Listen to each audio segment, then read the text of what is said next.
You are listening to Mining Stock Education, where you'll learn from the top leaders in the natural resource sector and uncover quality mining investment opportunities. Eventually, over the years ahead, gold will outperform the stock market. And when that happens, that's going to coincide with, of course, the nominal price breaking out past 2,100 and moving much, much higher. But so, I mean, that's when we'll get a real bull market. We're going to see explosive moves, but obviously, here and now, we're not set up for that this year. My guest today is Jordan Roy-Byrne of thedailygold.com. Jordan's coming on the show today to give us his insights about the gold price, where he sees it headed, what needs to happen for us to see a confirmed bull market, and also how he's navigating the gold stocks. He does write a newsletter if you're looking for guidance on finding good gold stock picks. Again, head over to Jordan's site, thedailygold.com, to check that out. Jordan, welcome back onto the show. You sent me over 2 charts that we're going to be talking about, so we should let listeners know that if you're listening in audio form only, I'm going to put links to those 2 charts so you can see what Jordan's going to walk us through. But if you're watching on YouTube, I'm going to have those charts flashed on the screen as Jordan talks us through them. So welcome to the show, and where is the gold price headed? Oh, thank you so much for having me, Bill. Well, I wish I knew for certain, but what I will say is, in the one of the charts you mentioned, I mean, it's a monthly candle chart, so it's a candlestick chart. And what's interesting to me is there is a lot of times gold has touched the, I want to say 1560 to 1580 level, going back since 2010, maybe 2011. So if you look at it real closely, you can see that gold, I mean, it was resistance early in 2011, and then it was support before gold really broke down in 2013. So it touched that level quite a few times. And then it was resistance as we were recovering and pushing higher over the last couple years. Now, the initial support level is really around 1675 to 1690. And I mean, I guess there is a chance we've made a bit of a double bottom there. We need to see gold make a weekly close above 1750. That would be really encouraging to me, just in the short term. But I don't want to rule out an eventual test of that 1560 to 1580 level. I mean, there's quite a bit of, what I like to say is there's a confluence of support. I already mentioned how this has been a key level as support or resistance numerous times over the last 10 years.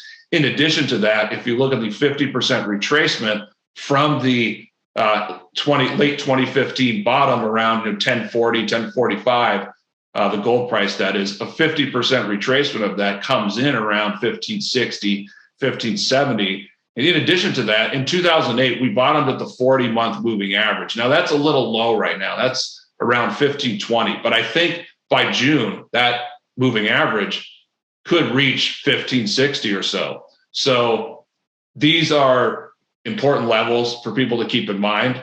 I don't know if the market's bottomed. I don't know when it's going to bottom, but I can make a case that at some point maybe it's doing a short-term rally now. Maybe it'll test that 1560 to 1580 level later. But that's how I see it right now. I mean, of course, there'll be other things that will help us figure out where exactly it's headed. But that's kind of the big picture view right now. Jordan, as I look at this chart and looking back to, I believe it was May of 2019, and it's represented by a strong upward candle here down to about 1,300 or so. Worst case scenario, could you even see it gap all the way down to a 1,300, or you're pretty confident with this 15, 14 area support?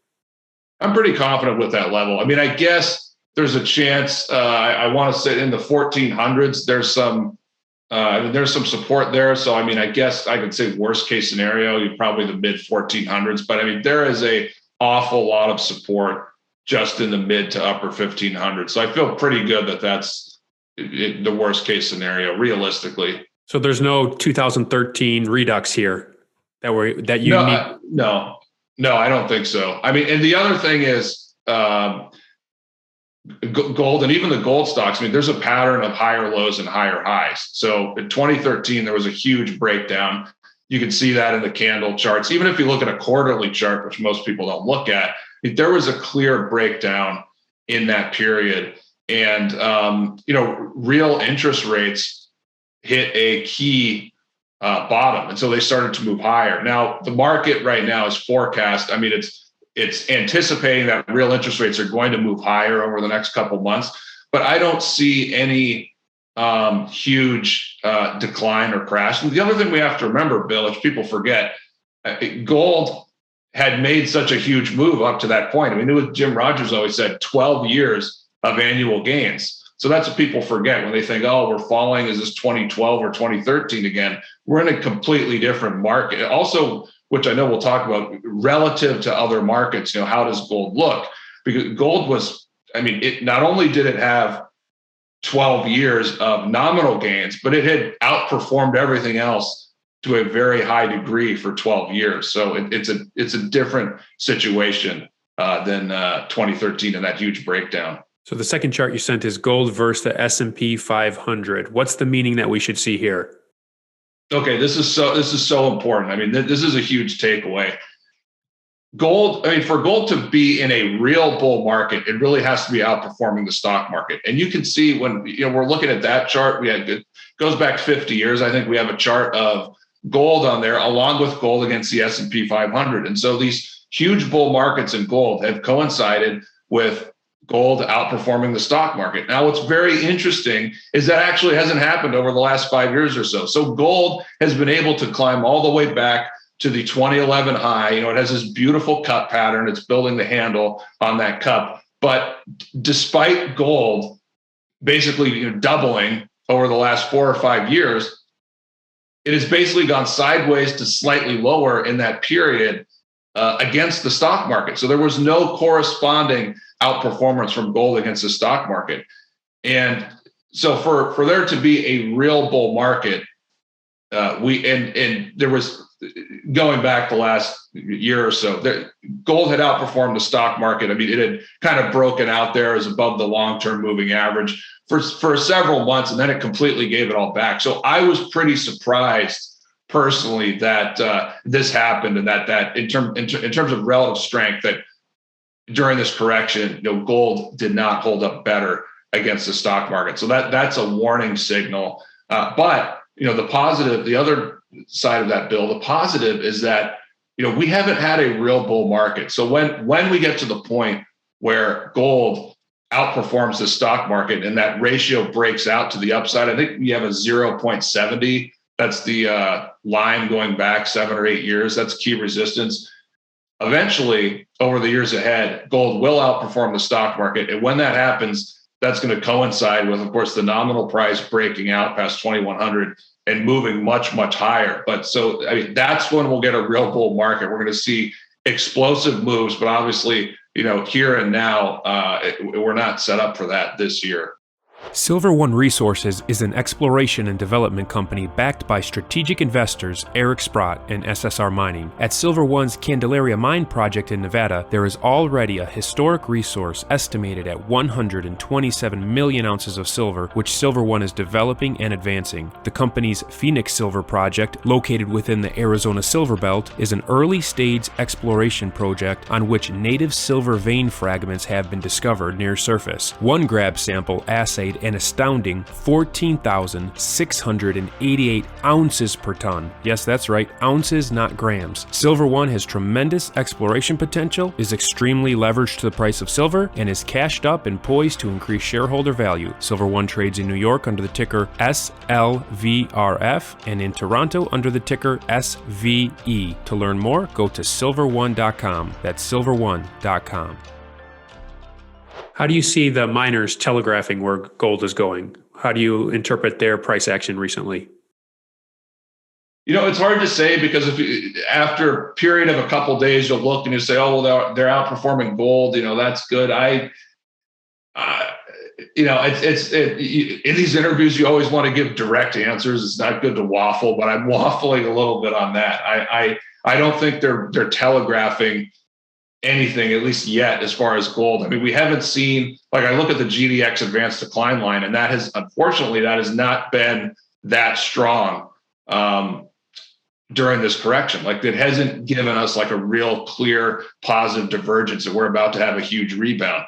Now, if you do look at the Dow Jones US Gold Mining Index, which has the largest, it's weighted heavily in Newmont, Barrick, even Franco-Nevada, that index is really strong. That looks healthy. So Newmont, Franco-Nevada, they're starting to look really good. I mean, that's positive, but to me, it's just not giving me enough evidence that, okay, the correction is over. We're about to fly that much higher. I'm more concerned, Bill, with kind of the macro situation. Is gold outperforming the S&P? What's happening with the dollar? Is gold going to decouple with the dollar? Those, to me, I'm more focused on those than kind of the day-to-day action in the indices like GDX and GDXJ. And also, company selection is in this type of market. You're going to make more money over the next couple of years by focusing more on trying to pick the stocks that are going to do the best instead of worrying about, this month it's going to go up, it might go down, and what's happening.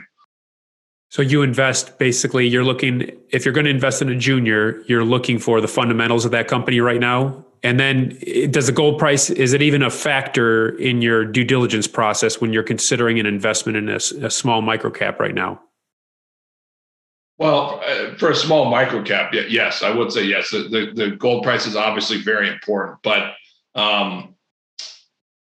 I'm investing with a time frame of probably 2 to 3 years, and so I'm looking at things which I think can, add a significant amount of value over the next 2 to 3 years. And I'm looking at stock. I mean, I have 7 or 8 stocks, which I think even if the gold price was flat, these can do pretty well over the next 2 to 3 years.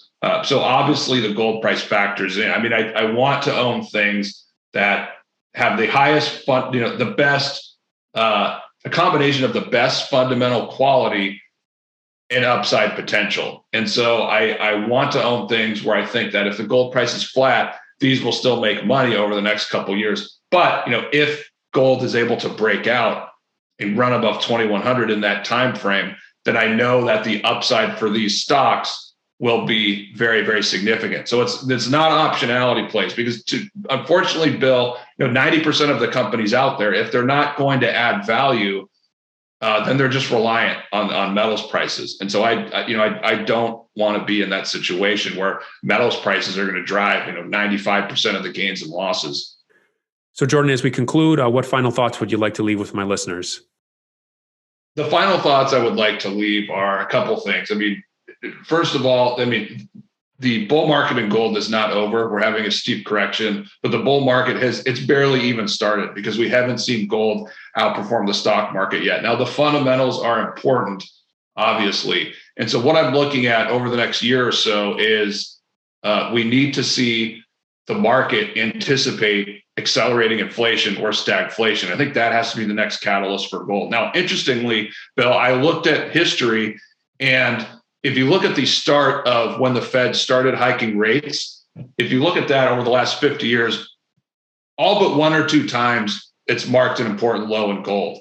So the next catalyst for gold could actually be when the market thinks that the Fed is going to start hiking rates, because when the Fed starts hiking rates again, they're going to do that because inflation is running. And they're going to be behind the curve. So if inflation starts to run and it really runs, the Fed is going to start hiking rates. So the Fed hiking rate, the start of the next hiking cycle for the Fed, that could also come with some yield curve control perhaps, but that could be the next catalyst that marks, when gold is really going to start the next acceleration move where it doubles over the next 2 years from that point. But, obviously here and now, that doesn't look to be this year. And with those rising rates, it seems like more of a stagflationary scenario than a hyperinflation, right?